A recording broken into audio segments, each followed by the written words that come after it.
Hi, everybody. Welcome. We are here for round 6 of the solidarity match, England v Ukraine. And it's Adams against Volikitin. And I'm joined by Women's International Master Lan Yao. Hello, Lisa. Hello. And Grandmaster Peter Wells. Hello, Peter. Hi, Natasha. Nice to be here. Hi, nice to see you both. Let's see the game. So this is where we're at. Mickey Adams is playing white, Andrei Volikitin playing black. And we join the position with some material imbalance here. So Mickey has 2 rooks and a bishop and 6 pawns to Andrei's queen, knight, bishop, and 5 pawns. What do you think of this position, guys?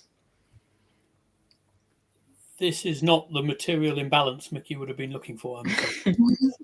This is, it looks very, very, very, very unpleasant. I mean, Mickey's just put that bishop on d4, which is a nice piece in principle, but I think it can't even stay there. Andrei's just hit it immediately with knight e6. If he plays rook d1 or something, I think there's bishop e3, and that's kind of, and so if you can't hold that bishop there, then it just comes down to the material, and also black's initiative. The queen's still quite active. I think it's very, very, very, very bad for Mickey, unfortunately. I think in a minute we should probably go and see how they got here. But of course. Lisa, have you got anything more optimistic to add, or is that? Yeah, I think black is almost winning, and because it's a whole piece, and I can't see the compensations here for white, because it's just a full piece and the black is just a winning here. Yeah, I do agree with you both. That a slightly optimistic thing is Mickey's up on the clock, but I don't think Andrei's in low enough on time that it's going to make any difference. Yeah. Okay. So shall we see how we got here? So this was another e4 opening. They've all been e4, haven't they, this match? Yeah. They have, but this is, I don't know if, I think, the match, the 4th game when Andrei was ahead, and then they played this Sicilian that we commentated on Saturday. Mm-hmm. And I was a little bit, do you remember when he played bishop takes c3, unbalancing the position and looking like he was taking quite a risk? Yeah. I was a bit surprised that Andrei did that when he was ahead in the match. And what he's done today, reverting to super solid Petrov, Russian, whatever you want to call it, is it doesn't surprise me at all. That feels like a very sensible match decision. Yeah, because after today, there's only 2 more games left to play. That's right. So I think, it looks like he may very well end up with more than a draw today. But I'm sure that as he started this game, he thought a draw would suit him, tactically quite well. So it seems very sensible to play. It's nice if you have this solid opening in your repertoire. And of course, not that many English players have this in their repertoires, as I think we discussed before. And also it forces Mickey to kind of try and take a few more risks in order to get an advantage, because he came into the game 1 point behind. So he's got coming into this game, they've had 5 rounds. He had 2 whites and a black left to play, but he does need to make something of them. So this kind of forces. So it's a perfect defense to have in your repertoire for this match situation. It makes a lot of. But I was a little surprised by how Mickey reacted to this, because given that he is a point behind, I would have thought he might have tried a slightly more unbalanced line than the one he chose. Do you mean at this stage taking the pawn, or a little bit later on? No, not that. The 5d3 move, which is, that's something I would think is very much one of the safety first lines. Obviously the main lines here start with d4, and black keeps that strong knight on e4, and that can be both the sort of source of black's counter chances, but it also can be the thing white aims at, playing d4, d5, c4, those kind of lines, bishop d3 and c4. There were lots of sharp lines, and I know that Mickey has investigated all that theory pretty thoroughly. So it's something of a tribute to the opening if he falls back on something as solid as 5d3, I think. So he did have a choice of lines to play. He could have. Well, recently he's played a couple of games with 5d3, but I think not at classical before. I think they were blitz and rapid. He's played knight c3 here. Oh, it looks like the game's just over. Game's finished, so Mickey's But we kind of realised that was going to happen, I think. Yeah, he's Hi, played white Ocelot. c3 here, which feels like the line I would have expected him to choose in this match situation. Oh, you mean knight c3 on move 5? Yeah, knight c3 here, and then knight takes and d takes, and then white plays things like bishop e3 with white plays sort of bishop e3. I don't know, black maybe bishop e7, or I can't remember. Bishop e3, queen d2, castles long, those kind of lines. Right. There's at least some imbalance, and you're trying to attack on the king side. And I know that has been in his repertoire, but of course he may have found something he doesn't like, or he may have gone off it. It's difficult to know from the outside. Yeah, the thing I feel about this is I used to play knight c3 at move 5, and I have a quite good preparation, like you castle long and you can make the position sharper. But I think if black knows the theory, it will be still hard for white to achieve advantage. Right. Like black can choose to castle long also. And I think white in the future has to trade some pieces like knight to d4 and knight takes, bishop takes, something like that. So now recently I prefer to play d4 at the fifth move, and I really agree that d4, did you say? Yeah. That's Black's knight on e4 can be a good thing for white to target and attack in the future, like bishop d3 and c4. Yeah, but in general, I think in this kind of situation, it's really unpleasant for white to encounter such opening like e4, e5, knight 3, knight 6. Because if white is really wants to win this game, really unhappy to see that. At least when I play Blitz online, I feel really unhappy when I see this line, and I always lost as white. Oh, here's a tip for anyone playing Lisa online. You've got to do the Petrov against harsh. Yeah, and I also remember in the candidates like 2 years ago, Nepal has a game against a Chinese player Wang Hao, and Nepal played this knight 3, knight f6, which I feel that Wang Hao was really unhappy about that. And finally, I think Wang Hao also didn't play the most aggressive move like d4 or something like that, but he traded the queen very early. Yeah, Nepal was really good at endgame, so Nepal achieved advantage. And Wang Hao got so unhappy that he just resigned. When at that point he still had chance, but he was really like unhappy about the game, so he just resigned early. Early as white. In endgame. Yeah. So this it's worth adding that Nepo also did very well in the World Championship match against Magnus with this opening. I mean, obviously he imploded towards the end of the match. And during that early stages of the match when Nepo was keeping the balance, this opening was doing a lot of the work. It was even one of the games Magnus won, he didn't really get anything significant out of the opening. And I remember, the Petrov was doing just fine, I think. Yeah, it is and it must have come a bit of a surprise for Mickey because the previous 2 games have been Sicilians. Yeah, but I think it makes a lot of sense if you have this in your repertoire. This is the perfect tactical moment to wheel it out, isn't it? But I think 5d3 is a slightly strange choice because, think about after knight f6, d4, black, which is what Mickey played, black has the option if he wants to go into main line of the exchange French. So d5 here is basically an exchange French. Right. And whilst the exchange French, is known to have a little bit more bite than we maybe thought 20 years ago or something, it's still not what you think of as something you'd play in a must-win situation or a situation where the win is really important. So I don't know. I wonder if Mickey was caught a little bit unprepared by the Petrov, but I'm a little bit surprised if he was, because it makes such good sense as a tactical choice. Yeah, I'm not sure, but here, look, I mean, Mickey didn't spend lots of time thinking. I mean, no, it's true. Knife 3 only a few seconds, I think, and the D3 only like 30 seconds, something like that, and D4 5 seconds. So so maybe he was ready for it, but maybe he was less ready for G6. I don't know.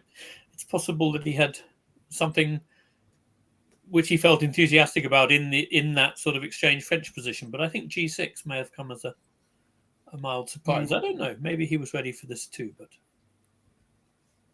I had a quick look. I don't think Andrei has played this position before. Okay. Oh, well, then then it could very well be a surprise, couldn't it? But on the other hand, he won't have faced this move order more than once or twice anyway. So castle, c3, rook e8. There's a super solid move for sort of showing that the bishop on g7 isn't going to have some wildly exciting diagonal. But white needs to find a plan here, I think. That's the thing. Yeah. Now, of course, actually, Andrei had a long think on rook e8. Okay. And also on c5. So maybe c3 was a surprise to him. I mean, I suspect maybe the whole system was a mild surprise. I don't know. Perhaps not. Yeah, I was interested what the idea of rook e8 was, but c5 after a4. What do you think about that? I think the structure is similar to some kind of openings in the Queen's Gambit, like d4 and yeah. So like a4 and then c5. So, but I'm not really sure about the openings in Queen's Gambit. But after d5, I feel d5 is quite a strange move. Because, I really don't like d5. I think d5 is where everything starts to go wrong. But it's such a strange move for Mickey because it doesn't seem to me like it's kind of positionally thematic or natural or anything else. It doesn't feel like a Mickey move at all. He has a great feel for these things. I just think d5 after d5. I mean, I guess one point of a4 is that it enables you to play d5, and for example, black. I think if you try and play, my first thought when I first saw this was that if you don't play a4, maybe d5 makes more sense. But I think if white tries to play something with c4, black probably gets very good versions of Benoni's and Benko Gambits and that kind of stuff. It's really difficult to do it without a4. Okay, the move I would play for white here is take on c5, without a doubt. Because I think there's a little... I have a little bit of hope that although the structure is fairly symmetrical, I can try to show that black has a very slight weakness, kind of d5 square, which I don't have the equivalent of on d4. And I think the fact that the c-pawn's on c3, so d3 is kind of a slight weakness, I'd be reasonably hopeful of keeping that one just theoretical, if you know what I mean. So it's there, but it's not really very significant. But I don't how would you try and get any, like, bishop f4? I think there are two things you can do. I think one is put the bishop straight on that diagonal, go bishop c4, and allow the exchange of queens, and then hope that something where you attack the c-pawn, bishop e3, and then if black plays b6, you have a5 ready. That's one way to go. Or play knight a3 to c4. It seems that's also feels like a natural route to develop, and then maybe bishop f4, and you're kind of trying to suggest that d6 might be, another potential source of tiny advantage is that the d6 square isn't defended by black in the way, well, d3 is actually occupied by white, but you know what I mean. Our bishop connects with d3 in a way that the g7 bishop doesn't connect with d6. But all of these things are quite small, but hopefully they might add up to a tiny edge, and I think it's a pretty safe edge. To be honest, after d5, I think the safety net goes as well. I don't really... So what's Mickey trying? Is he trying to gang up on the d6 pawn, like go bishop f4 and knight into c4? Is that what? I guess he sort of is, but bishop f4 is going to be met by knight takes d5. So there's also a question, kind of. I don't quite know how he was planning to do this from here, even if Andrei had kind of left him alone. But he doesn't leave him alone. He kind of hassles him quite quickly with thematics. But whenever you make a move which is slightly dubious and the opponent proves it's dubious, you can usually at least see what the player had in mind if they were left alone. I mean, maybe he's going to play bishop b5 and then knight a3 to c, but then, then the bishop can potentially be short of squares. You kind of don't want to do that, do you? Because you then blocked your own escape route. I mean, you could play c4, but I don't know why you would think that this is I mean, okay, a4 is played in a lot of Benoni's to stop black playing b5.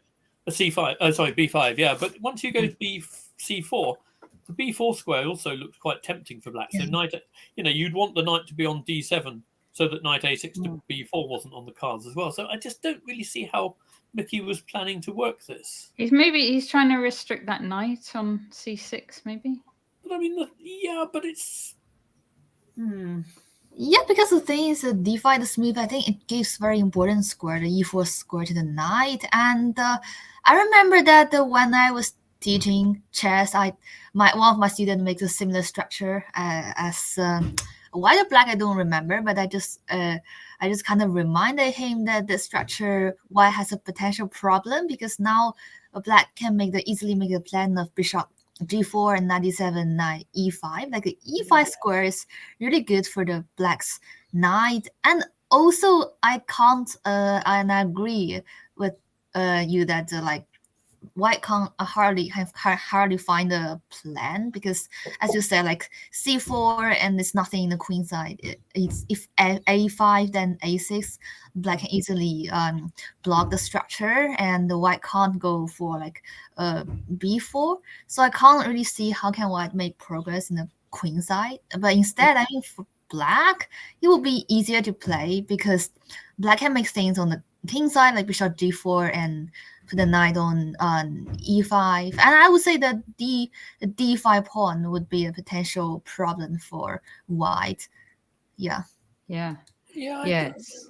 So it's really hard to read Mickey's intentions here. I wonder also whether at first I thought maybe h3 would have been worth throwing in before d5 because black isn't really threatening to take on d4 yet because you can play knight takes. But I think knight c6 is simple and probably a good answer to why Mickey didn't do it that way. But I find d5 very hard to explain. Yeah. And Mickey's such a sort of lucid positional player. It's normally very easy to, even if something goes wrong, you can normally understand and explain what was going on in his mind. But he's baffled me a bit with this one, I have to admit. Yeah, I agree. By the way, it's just worth mentioning that I assume that knight takes d5 would have been met by bishop b5. I assume that for the moment the pawn is tactically immune. So here, so this. So this one would not be the way to go. This would justify d5, of course. Yeah. But once that little but that it doesn't mean that the pawn isn't going to be potentially takeable in the next few moves once that's dealt with. Yeah. Okay.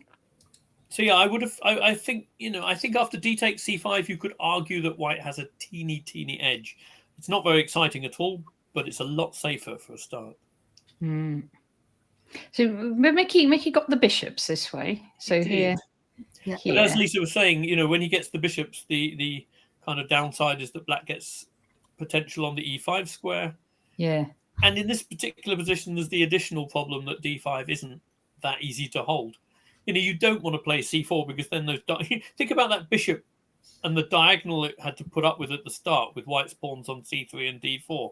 When the pawns are on c4 and d5, although there are obviously plenty of positions that are quite playable for white with such a diagonal, in this position it feels like a very black's already a little bit ahead in development as well.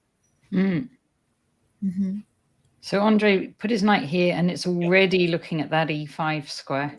Yeah, he's looking. So Mickey goes back. Oh, now you see what's going to happen. Well, that's the thing. I don't know whether. Yeah, it's what we were talking about. So knight now. So actually, the knight on d7 blocks out this bishop b5 possibility. So Andrei just goes ahead, takes the pawn. Well, it's a center pawn, so if the best Mickey has is what he did, then it makes a lot of sense to, so the way Mickey played it, he took on g6, that trades the d pawn for the g pawn, but you need some attacking chances to flow from that to compensate for the fact that it's a center pawn black's won, I think. Okay, so other alternatives? I was just looking at. I think there might be. So, for example, what bishop c4 can you do? I think bishop c4 encourages the knight to hit the bishop in return, but bishop b5 looks more testing. Okay, bishop b5. Can't use the d7 knight to protect the d5 knight. This move appears to win back the d6 pawn.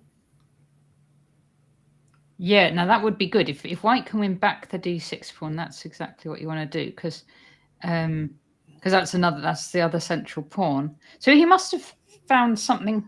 I wonder if that's what he was intending, but he found something he didn't like. I mean, can you go knight c7 perhaps? I think white would be probably not unhappy if black took on b5, because actually, the rook on a1 develops without moving. It's on an open file, and that's quite interesting for white.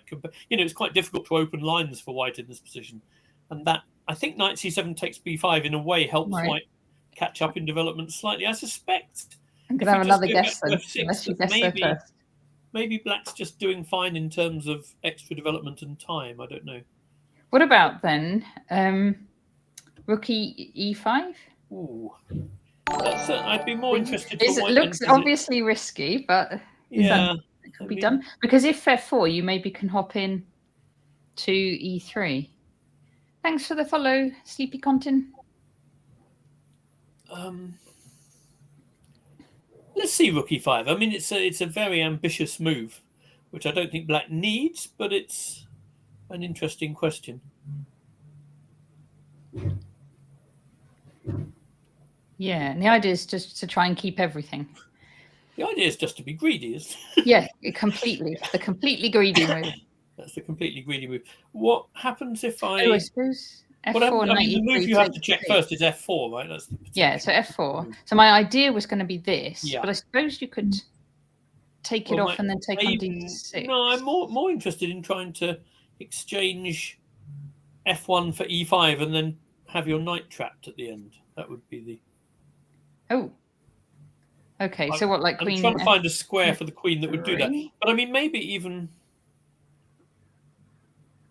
queen d3 does that, because you're going to hit my queen when you take on e5. But as long as I can play queen takes knight, I'm not going to be too upset about that. All right. So I would have to go knight here. Yeah. You're going to take there. I would take. Okay. Yeah, if I take there, you're going to take your horse. Take the horse, and that's not going to be very nice for me. Well, unless you have some c4 at the end where you trap my bishop, but I don't think you do. I think I can take on c4 as well. Yeah. Okay, that didn't work then. All right. So, okay. So bishop b5, we think maybe instead of bishop g6. Let's say we just go knight 5 f6 and then just play, because it doesn't. It feels to me like black's still got a decent amount of development and. Yeah. All right. So take. So then perhaps unpin with rook e6 or something. I don't know, and try and put the knight on e5 anyway. I'm not sure. Yeah. But okay, there's a bishop pair. It doesn't look so terrible for white. No. Yeah. It doesn't look so exciting for white either, to be honest. I mean, but it does feel like this would have been a safer course of action, probably. Yeah. Yeah.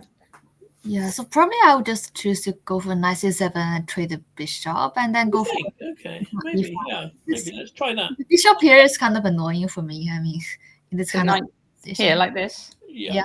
Okay, I'll grab the pawn anyway, just to. Knight b5. I think this is the only move, and then bishop e5. Okay. Oh yes. Then if I go queen d5 or something, I just want to stay on white squares and. Try to. I want to try to claim that my white squares are quite healthy now. I don't know. Maybe queen c7 or queen where b6, whatever. Yeah. And try to go for knight f6 and occupy the d file. Okay, I'll put my knight on c4 anyway. I'll go knight a3 to c4. I mean, I don't feel like white is worse here. Really. How about knight b6? Yeah, that's probably an interesting move. That's annoying. Yeah. Maybe I'll try and I'll go bishop e3 and try and discourage that instead of knight a3. I was going to say not now. No, I can't do it now. It's a bit costly in terms of queens. I'd rather keep the. Interesting. Yeah. Yeah. Okay, so if you move the knight, then c5's hanging. I mean, one of the problems when you're playing for a win is that you often reject something because it doesn't look very promising in terms of any advantage, and then you end up with something worse. I mean, that's one of the ways people lose when trying to be when they're too ambitious, and I suspect there may be an element of that going on here. I mean, you can well imagine that if white's looking for a win, they might not feel very excited by this position, because I think black's very comfortable. Yeah. But I also think white's fairly comfortable here, and it might be this was the way to go. Yeah. But, if this is the best that Mickey could have had in the game, it's not very exciting. No. Oh, it's not the best he could. I'm sure that he shouldn't have played d5. But if this is the best he could get after d5, then it was clearly a bit of a problem. Okay. So Mickey chose bishop g6. Yeah. Which Andrei took. And queen takes d5. And so now it is bishop and knight against bishop and knight. And black does have this extra sort of more central pawn structure. Yeah. So queen b6. I think queen b6 is important. I think basically what's going on here in terms of why black's better, it's just about development. I don't think there's, the d6 pawn isn't particularly weak, but it isn't a monster either. It's just black's just better developed, and it's difficult for white to bring the remaining pieces out. Yeah, that's true. I mean, if white has finished development, I would say white has a chance to be better because d6 won't be a weakness. But now it seems I would say it's like the structure for white is not that good, and I don't like the things that like the pieces on the queen side, they are all like sleeping. They haven't moved out yet, the knight and bishop. And I think throughout the game, like Mickey just didn't manage to move these things out and place them in useful squares. So that's a sad thing in this game. Yeah, okay. I've seen a lot of games recently where people seem to be very good at using a lead in development to basically prevent their opponent from developing. I'm sure that's like one of the most important uses of a lead in development. Is just because they say they're temporary rather than permanent advantages. But if you can stop your opponent developing, they can be quite long-term temporary advantages. It goes on a while. And here it's very difficult to see how white's pieces are coming out conveniently. This is a good trick, though, isn't it, by Andrei? Here. Yes. So now how do we we've just got straight away rook e1, and bishop e1, king h2, bishop e5, and takes and bishop e5. Well, just bishop e5. You could even win a queen there if you want. Yeah. There's you might have a tricky choice which material to win, but yes, you've got all sorts of different ways of winning material. Yeah. So you can't do that. So this is quite a clever move, I think, by black. Well, it emphasises quite how difficult white's task is, just to bring the pieces out, and B, to dampen this initiative black has now, because it's every move black makes around here involves a threat. Yeah. And when that happens, it's very hard. Yeah, actually, I'm not sure about the move rook d1. I think it's a bit dubious because you just move rook out and you don't do anything. You're not threatening d6 pawn because you can't just take it in the next move. So what about like knight a3, something like that? Develop your knight and bishop first. No, I'm sure you're right. I'm sure rook d1 doesn't help white either. I think this might be the last chance Mickey had to be only a bit worse, actually. Yeah. It makes a lot more sense because you at least now, I don't know, sort of threatening knight c4, yeah? Yeah. So now can Andrei stop? I suppose he could do the same, like rook e5, and perhaps but then knight c4 at least when it does come, it will threaten the 4. I wondered if you just go knight f6 and d5 here and put paid to knight c4 that way, because it doesn't. It's still not that easy to see what the next stage of white's development is. But nonetheless, I think knight a3 feels like a better move than rook d1, because rook d1 doesn't do what it purports to do. Yeah. Okay.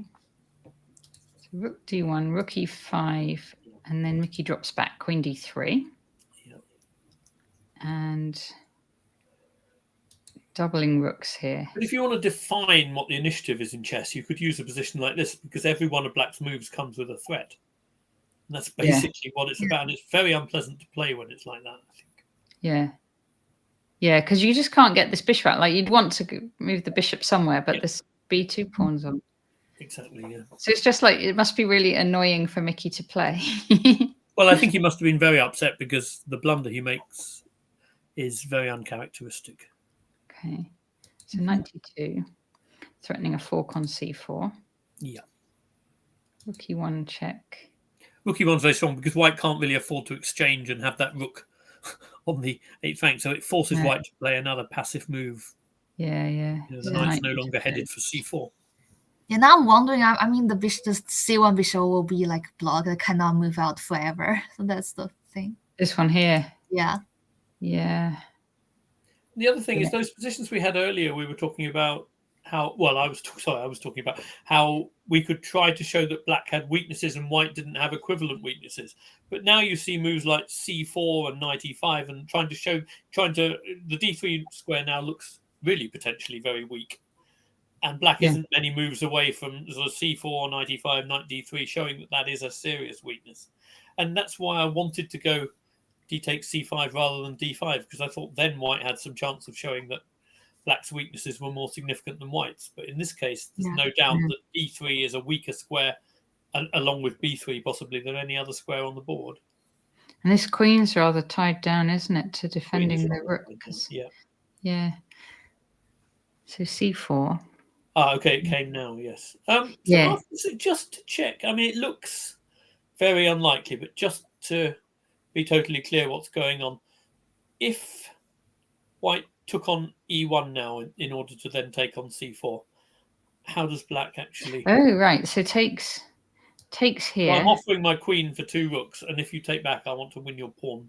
Just not because I'm desperate for the pawn, but because I don't want my d3 square being controlled in that way.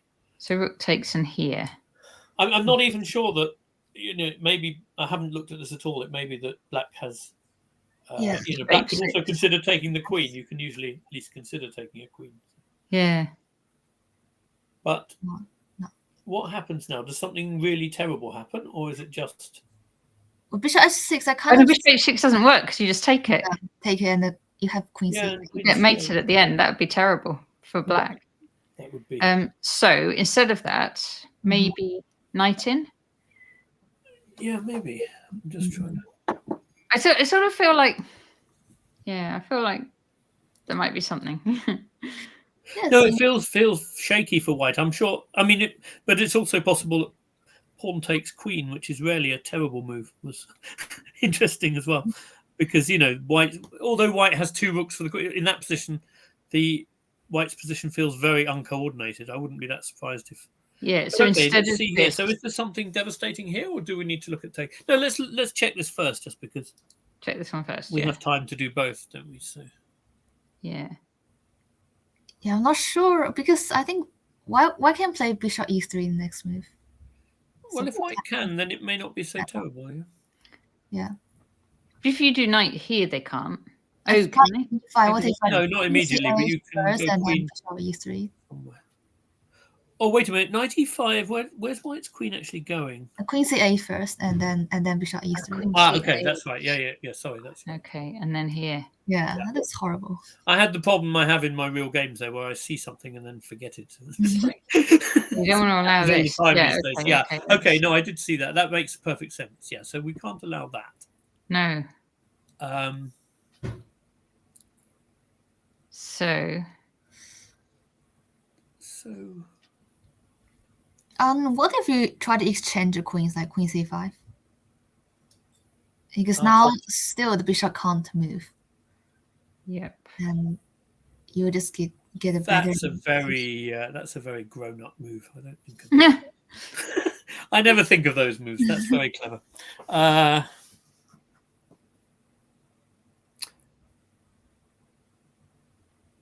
Yes.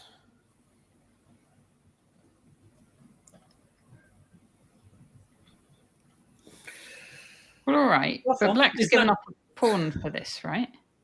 Yes, but we're sort of threatening to win back a piece. Better not take the queen. Yeah, but it's difficult to see how you stop the knight coming in anyway. So where can the queen go? Okay, we still have our bishop e3 idea. Let's send the queen somewhere. h4 to try and threaten on check. Yeah, maybe. Yeah, I like that. Then I think I had to go for bishop f6. Okay. But at least I've got my queen on a square where it's not being attacked by your horse. So queen g3 or something? Well, how about queen c4? Ooh. That might just be the end. No, that's just the end of the game. Yeah, I was really trying to deal with that. Okay, queen c5 is a really good move. That might be a full answer. Yeah. Can we go? Can we not go the dreadful Queen G3? Can I just see after Bishop F6? Can we do anything else? Yeah. So yeah, this is the point. It's really difficult to keep covering that square. Yeah, it does look very bad, actually. No, it's difficult to see how you stop Black's pieces coming in. Mm-hmm. Yeah, so maybe that's good enough. Can we just see pawn takes queen as well? I'm guessing this might be closer to the truth, but it's just worth checking. Pawn takes queen, and then we've got this. And king h7, and then the idea is basically that the rook is going to get cut off, and knight c5 to b3 still looks like quite a strong threat. So. But I don't know. I mean, maybe white can round things up here. Maybe. Yeah. Yeah, this looks less convincing. But okay, it was an important question to ask, and I think Lisa's queen c5 found exactly. It's a good move. Pointed the reason. Yeah. It's obviously very unpleasant for black if white can play for white if black can play c4 and white can't take it. It's a very important moment, so it's worth checking out. Mm-hmm. It's a really good move, isn't it? c4. Yeah. Yeah. Yeah, I mean, particularly if it does depend on that if it turns out it does depend on that variation with c5, it's very nice. Yeah. Queen d5, Mickey plays. Yeah. And black again, harassing the exactly queen. what I was saying about the initiative. It's every single move white is responding to black's threats. That is starting to get quite annoying, I imagine.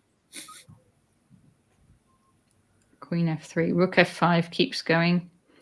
Nonetheless, this blunder coming up is extraordinary. I don't remember when I last saw Mickey blunder quite as badly. Okay. So he's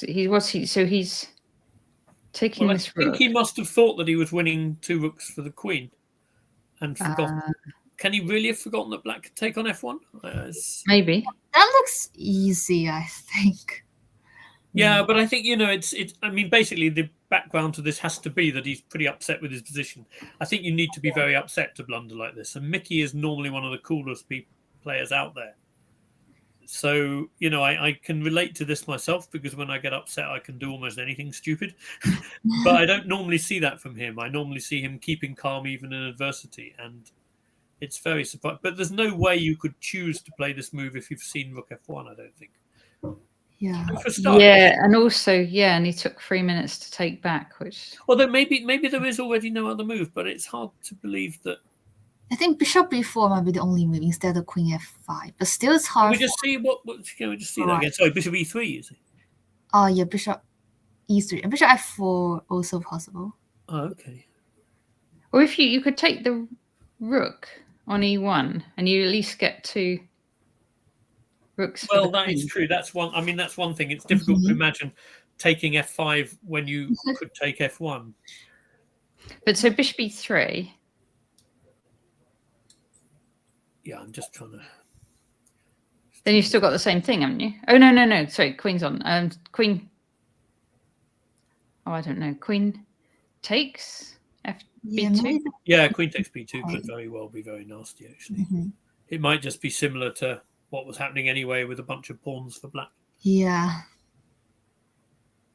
Yeah, I mean the problem with this position is always that whenever b2 drops, then c3 is incredibly weak as well. It's not like an isolated pawn loss. It comes in. Nonetheless, I mean, you could argue that black's taking these pawns. That gives white's rook some scope. So maybe now you take on e1 and try and play a position with 2 rooks against the queen. But this passed pawn's going to come very fast once c3 is lost. So what happens if, like you said, Natasha, if you play rook takes e1 without bishop e3? Is there any hope at all there? So here, just play rook takes e1. So in other words, actually managing to get 2 rooks for a queen, but at the expense of really horrible structure. It is a bit horrible. Yeah. It's very horrible. But I mean, modern chess is full of these horrors. Sometimes it works okay. How about knight e5? I think it's hard to. Knight e5 is the way that the horror looks like it's going to take. Okay, I think I have to go knight h2 because if I go to d2, I'm still blocking my bishop in even more. Yeah, knight e3, is that possible? Oh, knight in here. Very possible, yeah. Yeah. No, So- we're getting a similar situation to before, where I think in order to have any piece play at all, I have to give you the B and C pawns, and then there's not much hope there either. So after rook f5, does Mickey actually have any move? Bleak. It's very bleak. So black can take on So after rook C1 f1. and say again. Sorry, you were looking at rook f1 here. Rook Yeah. f1 should be easy because I have bishop e5 and I can go for bishop g3. Okay. Oh yes. That looks Okay, well I have knight g4. I can and knight g4 bishop maybe knight e3 or something. I don't know. g3. Oh yeah, not e3. Oh, sorry, I have bishop e3 here, no? And then I'm going to take your bishop. Oh yeah. Then probably not bishop e3, but something like bishop f4 or. Yeah, I mean positionally this is really Yeah. horrible, but I'm just trying to hang on. Yeah. I mean, Well, I think we're trying to find something which works relative to a pretty poor base, because after in the game continuation, White's just lost. So even if we can get a glimmer of hope, it's worth something. I mean, I think actually in this position there may be a tiny glimmer of hope, although. Yeah, then maybe black shouldn't play like that. Maybe knight takes e1 first, and. So here, yeah, I mean, you could also just start everything with f5 to kill the knight completely, and then play bishop e5. I quite like the idea of f5. Just say, because that knight only really has one. Oh, this knight, poor one knight. route back into the game, so you could very happily kill it. I think. Yeah. No? Yeah, that's nice. I think that's pretty strong as well. I mean, this is not the hardest position in the world to play for black, unfortunately. Yeah. Okay. Oh dear. So this is a bit rough. So did he have any other move which stays just defending the rook? He didn't, no? Instead, so here, so this is where the mistake happened. Track on the rook. So it's it's still very difficult to understand what Mickey missed. It's just possible he missed rook f5, but because actually there is no decent solution anymore at this point. So. Yeah. Okay, so the game continuation is not very happy. So here we go. We can just whiz through this. A5. Queen c6. Actually, Mickey's now blitzing out his move, so you can tell he is. I think this shows he's cross as well, right? Yeah, no, of course. I mean, it's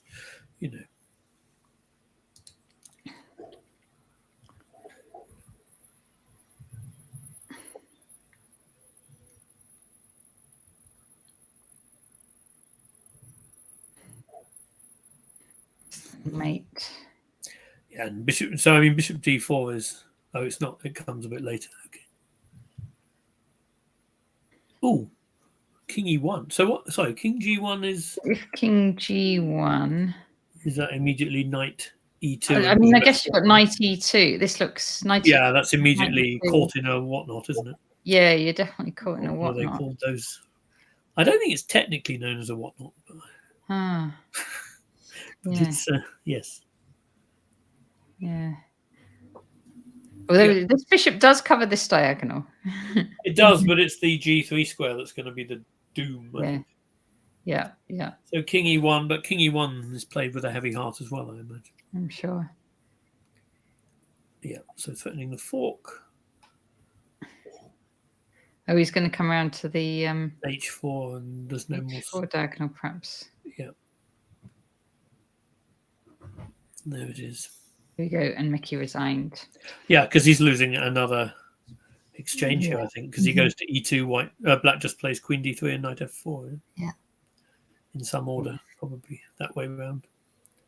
Wow. Okay, so that's a shame for Mickey. Good result for Andrei. So Andrei now is 2 games up with 2 to play. Yes. Which is going to be hard to stop. Mickey's got his work cut out. Well, it would be really tough, even if you take out the sort of human factor of trying to recover from something like that, which isn't, it's not like there's a lot of, they're back on every day for the next, there's no more rests. It's the next 2 days. No more rests. So it's Wednesday, Thursday. Very difficult. Thursday's when it finishes. Yeah. So it'd be interesting to see what Mickey does in this situation, whether he actually, does something a little bit more against e4 tomorrow, is it whether he has something more aggressive than e5 to try, whether he can try something completely different just to have a last ditch attempt to. What else does Mickey like other than e5?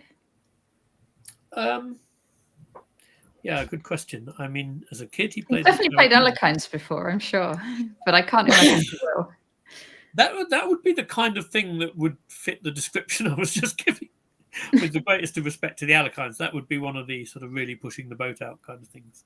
Yeah, like when Danny Gormali had a hard loss and then he just came back with the King's Gambit. Well, obviously Mickey's black this time, but that sort of thing, just completely off the wall. Opening. I also think that the comparison between Mickey and Danny Gormali is one of the least likely in the whole of chess. Different temperaments. Yeah. I don't even want to explain what that means, but it really they are about as different as two individuals can be in their character. I think, and just approach to the thing. I can't see Mickey suddenly whipping out a King's Gambit in the next game. Or a Schliemann. He might do a Schliemann. Well, we haven't even had a Bishop B5 yet, so that's true. It's quite difficult to know how to go crazy against 3 Bishop C4. So. Yes. Yeah, because the things are, I think E4, E5, and with the variation of the Bishop C4 and Bishop B5, if Black knows the theory well, it will be like really equal. But yesterday the game of Mickey playing as Black is a bit weird for me because like Mickey has lots of chances to take the D4 pawn with the E pawn, and it will at least be an equal position, but he just didn't do it. Okay. Yeah, so a little quick look at yesterday's game. This Slovenian thing is quite equal because I tried the Slovenian's white for lots of times. Against players of same ratings or rating lower than me, I just don't know how to win, how to make progress. And it's kind of Andrei did some maneuver with his rook here. Yeah, that was a nice A4, A5, and then D4, right. Lisa, when do you want to take D4 is a nice try because usually white doesn't go for D4, but white should wait for black to go for D5, something like that. D4 is a new thing, and I mean after knight C6, rook A3. I mean now. Anyway, one thing could I just say? One thing which I think encourages white to do this. There used to be lots of positions where we thought that D4 could be met by E takes, C takes, D5. Yeah, that's true. And now the engine tends to find this particular isolated queen pawn much more interesting for white than you might imagine.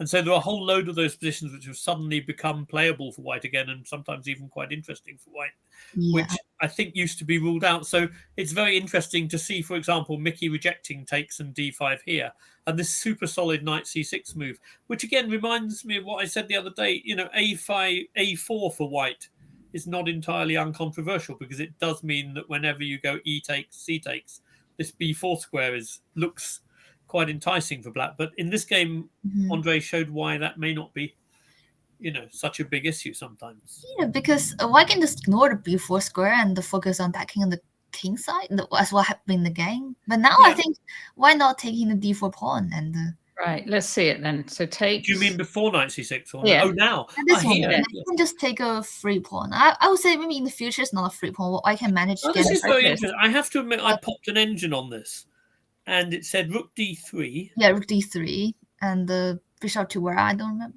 C5 bishop C5. I think if you don't go bishop E5, then E5 immediately is pretty dangerous. Yeah. I think that's the first idea, is that E5, the knight doesn't have anywhere to E5 here. Bishop E5. And then, well, I'm not sure what the best move is, but one idea the engine had was just to move the bishop to try and put the knight on C4 rather than F3. Okay. And I kind of like that. Well, I like things. The bishop where dropped back to here, say. I thought maybe b3, but I'm not sure. It could be either. Just to try and go knight c4. That seemed to be the idea. But I mean, it's pretty remarkable if this is good for white. Just looking at it is.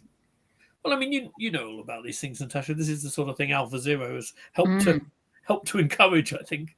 Switching pieces on a good square. Well, also just giving a pawn like this for initiative that isn't that sort of intuitive, but actually it's quite difficult to organise black's pieces completely, I think. Yeah. But I'm not sure why. Yeah, and I'm not sure whether black might not even hold on to the pawn here. Well, the thing is, if you play bishop e6, which looks to me the most natural move, I think the engine just wanted to play knight c4 anyway and take the bishop pair. And that, again, is a very engine-y sort of idea that the bishop pair here in itself is going to, with the threat of f4, is going to be full compensation for a pawn. Yeah. I don't find that obvious, but I think this probably was Andrei's idea. Because you have to be careful with this bishop, because the immediate threat's that. You do have to be rather careful with this bishop, yeah. And if you make a square for it with the knight, then white's very well placed to do f4 and e5. So I think it's actually quite dangerous. Yeah. But it's not very obvious to the human eye. I wouldn't be surprised if both players might have been aware of the sort of engine's feeling for these kind of things. Yeah, I mean, maybe engine has a preparation of that. Must be prep, right? Andrei's only spent at most 10-20 seconds on any of his moves. If you're giving your d-pawn like this, I imagine, even if it isn't prep you've done on that morning, it's something you know about for sure. He knows it, yeah, for sure. Yeah, he knows about this. Also, I'm wondering, like, I mean, here maybe it's not the best chance to take a d4 pawn. How about taking the pawn later in this game? Yeah, that's also a good question. Yeah. So we don't want to take it here, but rook e8. Yeah. But it's already surprising that taking it here is perhaps quite bad. It's really interesting. So maybe later it will be better for sample. Right, bishop a2. That can't. Or the next move. Black to take, can it? That could well be very much related to what we just looked at. The fact that it enables knight c4 after bishop.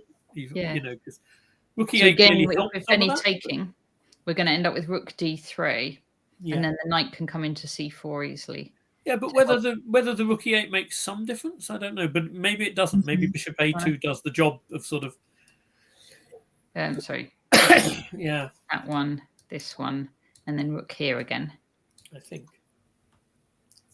And so if the bishop drops back and white gets e5, is that the end of the world? Like that. Oh, I see. This one probably is about the end of the world, but it's pretty dangerous. Let's say bishop c5 and after e5, queen e7, because now this rook e8 can be useful. So, yeah, this is the idea. Okay. Yep, that's interesting. But I mean, queen e7. Yeah, but this is a move that can be easily missed. So you're just ganging up on here if. Yeah.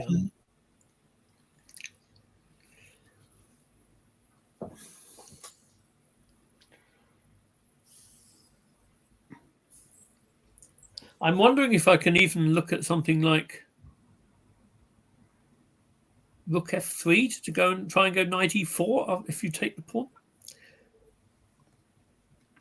It does seem, I mean, that's a slightly odd move. Knight f3 looked more natural, but I can't see a clear continuation. Whereas rook f3, I'm just trying to cause f7 some grief.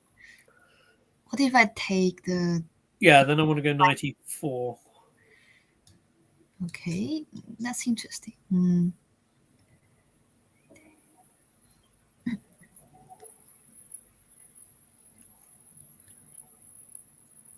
Yeah. Okay, so black can't take the knight because of f7. I'm assuming they can't. Yeah, I'm pretty sure that's true.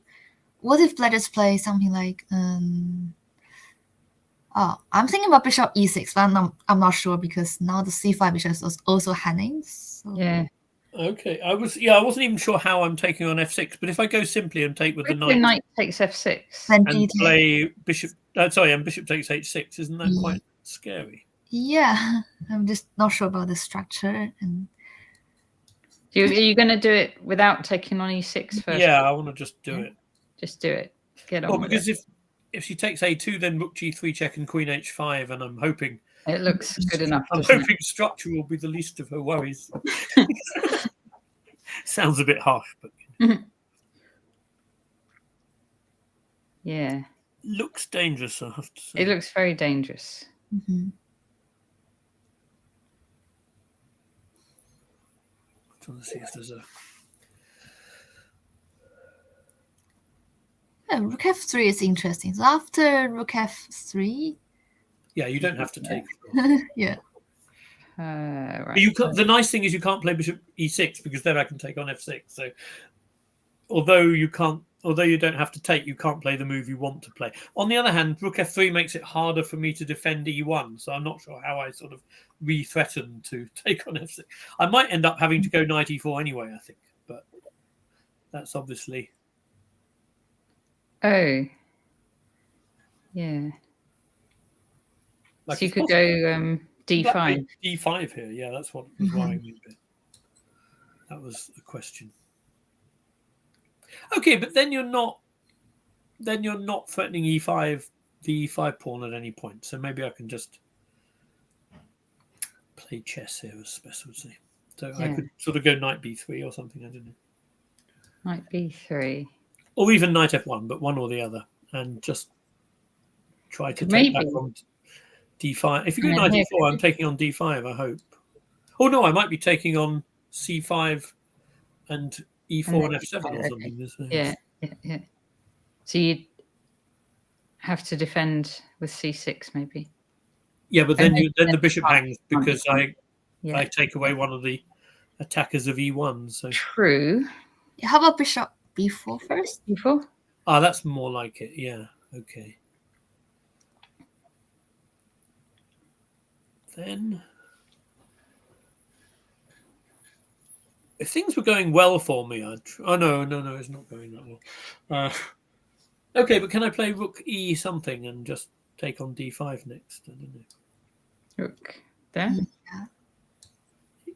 Rook into maybe knight. Don't have to move the knight, right? Like if there's something. Okay, so try rook e3. Yeah, rook. I said something, so you could do the. Yeah, rook e3. Thanks for that.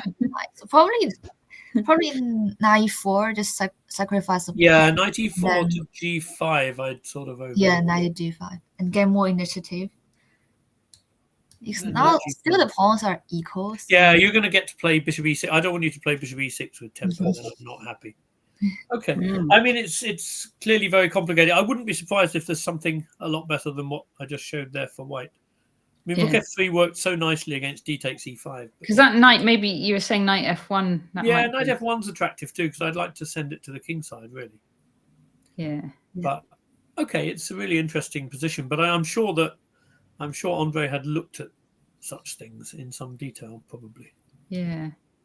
Yeah, because he's still listing out the moves. So bishop a2. d4 was the essential change. You know, the position from the opening is very similar to game 3, isn't it? It's d4 which gave it the extra, the new element. So yeah, I like bishop a2. It sort of threatens knight c4 and things as well, doesn't it? So.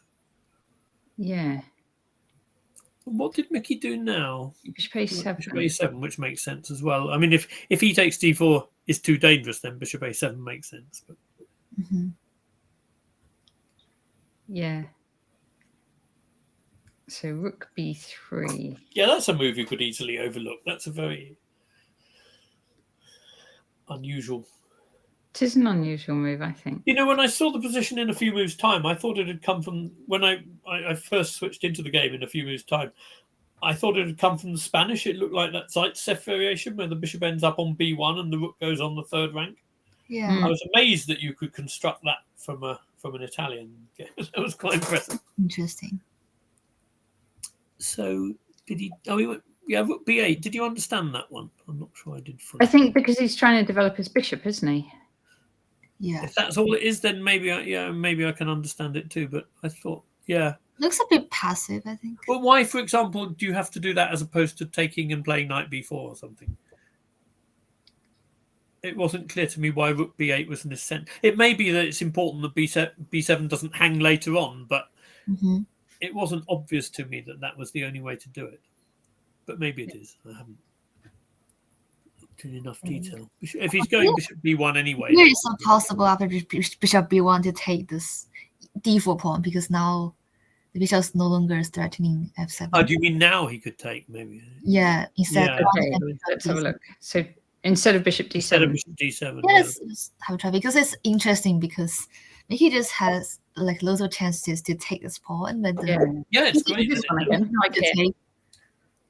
Okay, but now that wait a minute. Now that e4 is defended, there might be quieter alternatives like knight. For example, knight c4 to a5 takes a5 isn't ridiculous. It's probably not what he intended, but there are sort of other ways. I wouldn't say rook d3. Knight c4, can't you meet it with b6? Well, knight c4 hits queen takes e4. Sorry. So how about just sacrifice the a4? Yeah, no, I think sacrificing and then going. I'm not sure that's the main idea. I just wasn't 100% sure that rook d3 was automatically the move anymore. Mm-hmm. But it's all different now that the bishop's on that diagonal rather than the other one. So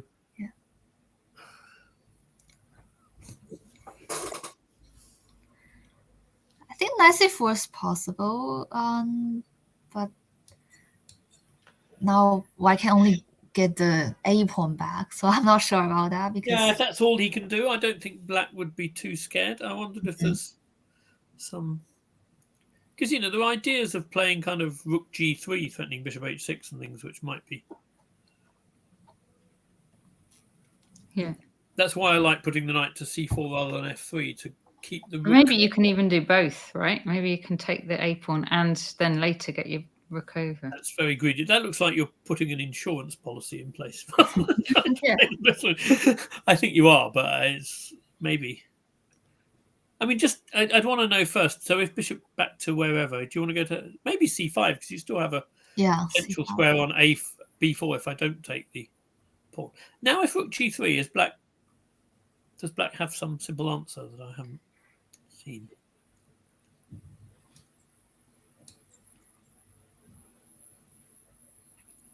Oh, this is interesting. How about just simply king h8? Yeah. Then, I've got sort of various things I want to do, but I can't get the right mixture of them going on. Yeah. Well, I mean, even bishop takes h6 and queen d2 is not going to be totally simple to deal with, I think. I mean, it's one of the things about having the bishop on the a7, c5 type diagonal rather than e7 does give white a few extra tactical ideas sometimes. Mm-hmm. I suspect that doesn't quite work, but you can sort of see why it can be a bit scary. Yeah. Or you could play bishop d2 to c3, or bishop d2 threatening queen c1. Because it's nice having that e-pawn well guarded by the bishop on b1. I can see. On the other hand, there's lots of possibilities, aren't there, for white? There are an awful lot of possibilities. Yeah.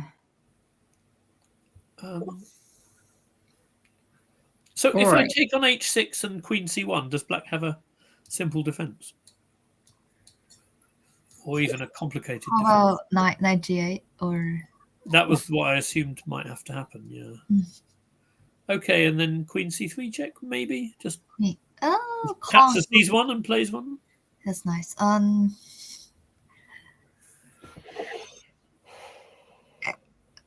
Is f6 the only move? Or... I think it is the only move, and I'm actually not that happy. Not sure whether I have anything that good after that, because you are still threatening bishop b4 and things. Yeah, I'm looking at things where I play e5. You can't play queen takes because of rook. You can't play queen f6. That's the bit I had covered. Can't play knight takes because that's strange. It's fair to say I assumed you couldn't play knight f6. Probably like e5. E5 looks quite strong, actually. Yeah. I'm quite scared of e5. Yeah.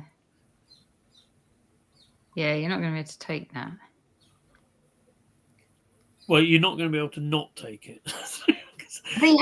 Knight d5 is met by queen d3, so I think you have to try taking it. Okay. Even if it isn't. Yeah, so takes. And knight takes, and then probably you have to play rook takes e5. Yeah, rook takes. Hope that the game continues. I don't know. You're in trouble. So queen takes. This has got to be. I'm not sure. I mean, maybe we've gone wrong. This might be the best position Black's had for a while. Yeah. Bishop d6 or bishop. Bishop d4. Well, now I have queen takes f6 check, I think. Oh yeah. And then. Oh yeah. That's nice. I don't think queen That's d4. nice. Gotta That's get nice. that one in. Oh, yes, People. Oh wait. Yeah. This one. This one. This little one. That is the end. Yes. Very good. Very good.